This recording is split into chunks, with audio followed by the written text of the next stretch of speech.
छत्रपति साहू जी महाराज विद्यालय से संबंधित बीए या बीएससी के वो बच्चे जो अपने सब्जेक्टों में इंग्लिश को सिलेक्ट करते हैं, क्या पहले जो इंग्लिश पढ़ा करते थे और आज की इंग्लिश में परिवर्तन आया है कुछ? तो एनईपी बहुत परिवर्तन लाई है और एनईपी में इंग्लिश को अगर आप लेते हैं तो यह बहुत फ़ायदेमंद है। और आपको जो मेन बेस है, जो ग्रामीण क्षेत्र से बच्चे आते हैं उनके लिए बहुत ज़रूरी है, क्योंकि शहरी क्षेत्र में तो कॉन्वेंट स्कूल के बच्चे इंग्लिश पे अच्छी कमांड धीरे धीरे हो जाती है। यूपी बोर्ड शहर क्षेत्र में कोचिंग भी मिल जाती है, लेकिन मैं यहाँ बात कर रहा हूँ ग्रामीण क्षेत्र के बच्चों की। तो वो अपने मेन सब्जेक्ट में या माइनर सब्जेक्ट में इंग्लिश को ले सकते हैं। इंग्लिश में जो इस बार जो एनईपी में चेंजेस हुआ है, वो फर्स्ट सेमेस्टर में जो आपको पढ़ना होगा बहुत ही इंटरेस्टिंग है। और नई शिक्षा नीति में इसमें इतना बदलाव किया गया है कि आप देखिएगा कि एक यूनिट के अंदर मैंने देखा है, तो पहले मैं जो देखा है वो बताऊंगा। उससे पहले मैं बता दूं, मैं हूं डॉक्टर त्रिपाठी सर के नाम से यूट्यूब चैनल पर रामनिवास महाविद्यालय चित्रकूट फरक्कावास से। आप छत्रपति साहू जी महाराज विद्यालय से मान्यता प्राप्त। अब जो इंग्लिश का जो पेपर है वो है English pros and writing skill. यहाँ पर प्रोज और पोइट्री पढ़ा करते थे, यहाँ पर संग में जोड़ दिया गया है राइटिंग स्किल्स। अब आप इंग्लिश में काम करने की शैली को अगर विकसित कर लेते हैं तो आपकी स्पीकिंग भी आ जाएगा, पर्सनालिटी डेवलपमेंट हो जाएगा। मैं इसी की बात कर रहा हूँ। और यहाँ पर इस स्किल्स में सबसे पहले जो यूनिट 8 आपके सिलेबस में दे रखी है, मैं उसकी बात कर रहा हूँ। क्यों ये पुराने वाले भाषा से और आज की भाषा में परिवर्तित हो गई। यहाँ पर computer and writing skills in English unit 8 का जो पहला ही पार्ट है 8.1 में आप देखेंगे। सबसे पहले आपको देखना है इसमें कंप्यूटर का पार्ट है, और ये भी चीज़ बहुत ज़रूरी है लाइफ में। वो कौन सी चीज़ है वो देखिए, power point presentation. Power point presentation को शॉर्ट फॉर्म में पीपीटी भी कहते हैं। ये आपके जो काबिलियत है इसको रिप्रेजेंट करने का बहुत अच्छा सशक्त माध्यम है। तो कंप्यूटर का ज्ञान भी बहुत ज़रूरी है। और कंप्यूटर ये पूरा मैटर जो है पावर पॉइंट का आप इंग्लिश में समझेंगे, है ना। तो ये आप स्लाइड्स बनाइए, उसको प्रेजेंट करके देखिए, तो आपका जो भी मटेरियल है वो आपको एक्सप्लेन करने का बहुत अच्छा एक माध्यम रहता है। आपने टॉपिक्स सेलेक्ट कर लिए, अच्छी तरीके से स्लाइड्स बना ली, और उस स्लाइड्स के साथ में आपने उसको एक्सप्लेन करने की कैपेसिटी इंक्रीज़ होती है। और इसमें आपको साथ में किस तरीके से ये स्लाइड्स हम बनाएंगे वो चीज़ जानने को मौका मिलेगा। पहले वाले पार्ट पे ही मैं बता रहा हूँ, बहुत गहराई की बात क्या है। कंपोज स्लाइड्स कंप्यूटर में जब जाएंगे पावर पॉइंट पार्ट में, तो वहाँ पर आपको कंपोज स्लाइड्स पार्ट पे जाके किस तरीके से स्लाइड्स को आप कंपोज कर सकते हैं। कॉपी पेस्टिंग ऑफ स्लाइड्स, बहुत सारे विभिन्न सोर्सेस हैं, वहाँ से अपना मटेरियल लिया, कॉपी किया और पेस्ट कर दिया करके अपनी स्लाइड पर। डिज़ाइन को आप बना सकते हैं उसमें। और इसके अलावा आपका फ़ॉन्ट साइज किस टाइप से हो सकता है। और इसमें डिज़ाइन भी होते हैं, संग में हेडर किस तरीके के प्रयोग करेंगे। नोट्स बनाने होते हैं, इमेजेस हैं, ये सारी चीज़ों को भी आप दे सकते हैं। और इसके अलावा आप पाएंगे इंग्लिश में कलर्स वगैरह को भी यूज कर सकते हैं कंप्यूटर पे, पावर पॉइंट में।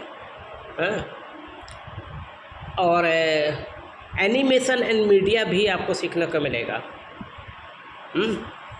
तो ये इंग्लिश नहीं रहा, ये क्या रहा, इन्होंने इसको पूरा इंग्लिश लैंग्वेज में कन्वर्ट करके पूरा इंग्लिश में तैयार किया और इंग्लिश सब्जेक्ट में डाला।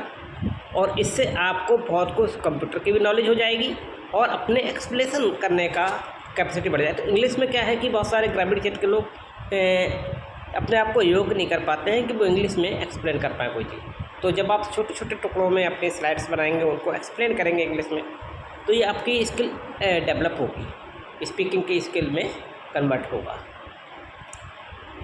और एडवांटेज एंड डिसएडवांटेज भी इसमें है। अब इसके बाद उन्होंने कह दिया कि लेटर राइटिंग पार्ट भी इसमें दिए, कंप्यूटर राइटिंग स्किल्स है। तो यहाँ पर राइटिंग वाले पार्ट पे जब हम आते हैं तो लेटर राइटिंग के बारे में बताया। तो लेटर बहुत तरीके के आपके पास आएंगे, जैसे कि स्ट्रक्चर है लेटर का, वो स्ट्रक्चर किस टारगेट पे जा रहा है, क्या वो फॉर्मल लेटर जा रहा है, इनफॉर्मल जा रहा है। और इसके अलावा आप देख सकते हैं लेटर्स की और भी कैटेगरीज़ हैं। इंक्वायरी है ना, इंक्वायरी लेटर है। और साथ में अब आप और भी मैं आपको बताता हूँ, कंप्लेंट लेटर है, ग्रीवांस लेटर है। तो ये जब स्किल्स आपके अंदर आएंगी, आप कैसे ग्रीवांस लेटर ले सकते हैं, तो ये सारा काम इंग्लिश में करने का सिखाया जाएगा आपको। तो आप इंग्लिश ज़रूर लें, इंग्लिश में आप घबराए नहीं। बहुत ही छत्रपति शिवाजी महाराज विश्वविद्यालय में हमारे कुलपति प्रोफेसर विनय कुमार पाठक जी की ये मेहनत अपने बच्चों को बहुत आगे बढ़ाने की है। तो ये RTI का भी इसमें लेटर बनाने का स्किल दिया हुआ है। तो कैसे RTI लेटर आपका इसकी सब इंग्लिश में कैसे तैयार कर सकते हैं। रिज्यूमे है आपके पास। और ये उनकी कवायद है हमारे कुलपति महोदय जी की कि हमारे विश्वविद्यालय के जो भी घटक महाविद्यालय हैं, वहाँ के बच्चे, ग्रामीण क्षेत्र के विशेष बच्चे, वो जरूर इस सब स्किल को सीखें। वो इंग्लिश सब्जेक्ट उनको लेना चाहिए। वो अक्सर क्या करते हैं, आप क्या सब्जेक्ट लेंगे, उन्हें हिंदी लेंगे, है ना, समाजशास्त्र ले लेंगे, राजनीतिक शास्त्र ले लेंगे। तो एक कॉम्बिनेशन में हिंदी इंग्लिश को भी लेने की कोशिश करनी चाहिए, हिंदी संस्कृत को भी लेने की कोशिश करनी चाहिए। तो कोशिश ये होनी चाहिए कि अपनी लैंग्वेज, अपनी भाषाओं पर हम अच्छी कमांड ले सकें। तो इंग्लिश लेने का कोशिश कीजिए। और नहीं भी ले पाते हो तो आप माइनर सब्जेक्ट का भी एक आपके पास चांस है, तो छमाही यानी एक सेमेस्टर के लिए आप इंग्लिश पार्ट को ले सकते हैं। और इस तरीके से लेने से क्या है, आप इंग्लिश में कुछ सीखेंगे। तो इंग्लिश से दूर ना भागें, हर भाषा को समझना ज़रूरी है। और इसी तरीके से आपका करिकुलम बैठे है, CV भी बनाने का पूरा सिस्टम दिया हुआ, कितनी अच्छी अच्छी चीज़ें दी हुई हैं। और एक आपको बात बताइए, CV और रिज्यूमे में क्या डिफरेंस है, ये भी इसमें इंग्लिश में ही बताया गया है। और भी लेटर ऑफ एक्सेप्टेंस है, रिजग्नेशन आपका लेटर है कि आपने त्यागपत्र दे दिया, तो इसके संबंध में भी लेटर है। और ऑनलाइन राइटिंग किस तरह हम लोग कर सकते हैं, कंटेंट राइटिंग कैसे कर सकते हैं, ये सारा आपको इंग्लिश में समझाने की कोशिश होगी। तो अगर आप ये चीज़ नहीं लेंगे अगर इंग्लिश सब्जेक्ट, तो भी आपको तकलीफ़ हो सकती है। ब्लॉग कैसे करते हैं, ब्लॉगिंग है राइटिंग और ब्लॉग्स अगर बराबर पैसा भी कमा सकते हो, है ना, ऑनलाइन सिस्टम से ब्लॉगिंग है।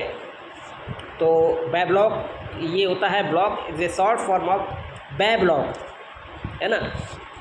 तो वेब्लॉग से क्या है कि वेबसाइट है, कंटिन्यूइंग स्ट्रीम ऑफ इंफॉर्मेशंस आपको यहाँ पे मिलते रहते हैं, है ना। ऑनलाइन डायरी वगैरह अपनी चलती है इसमें। इसके एडवांटेज और डिसएडवांटेज दोनों होते हैं, है ना। आपको साथ में ईमेल्स के बारे में भी बताया। ईमेल्स का देखिए कितना अच्छा बताया हमारे कुलपति जी ने। क्या किया कि फर्स्ट सेमेस्टर और थर्ड सेमेस्टर के बच्चों के लिए साइबर सिक्योरिटी नाम का एक वोकेशनल ट्रेनिंग कोर्स डाल दिया है। इस वोकेशनल ट्रेनिंग कोर्स के बहुत फ़ायदे हैं, वर्ल्ड लेवल की क्वालिफिकेशन है। और अगर इसमें बच्चों ने मन लगा करके अगर इसको स्टडी किया तो बहुत अच्छा बड़ा प्लेसमेंट दी जाएगा। और आपको सबसे बड़ा प्लेसमेंट ये है कि आपके जितने बैंक अकाउंट है, आपका अपना मोबाइल है, इसकी कोई हैकिंग नहीं कर पाएगा। आपको कोई OTP फ्रॉड लेकर के आपका सब कोई 420 नहीं कर पाएगा।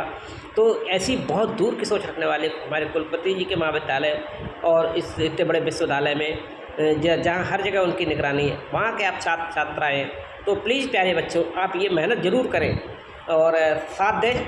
और अपना टेलीग्राम उन्होंने डाल रखा है टेलीग्राम पे।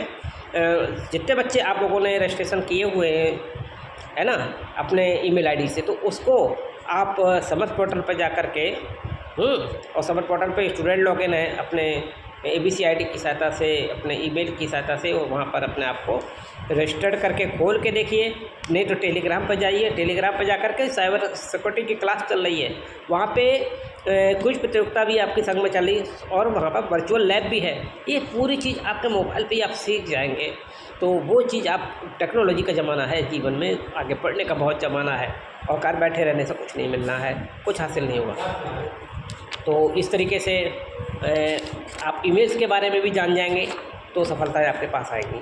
बने रहें डॉक्टर त्रिपाठी सर के साथ रामनिवास में अदालत। मेरी बात समझ में आए तो अपने और सभी साथियों तक ज़रूर भेजें, जिससे कि वो आगे बन सके। मैं हूँ doctor PK Tripathi from Ramniwas महाविद्यालय।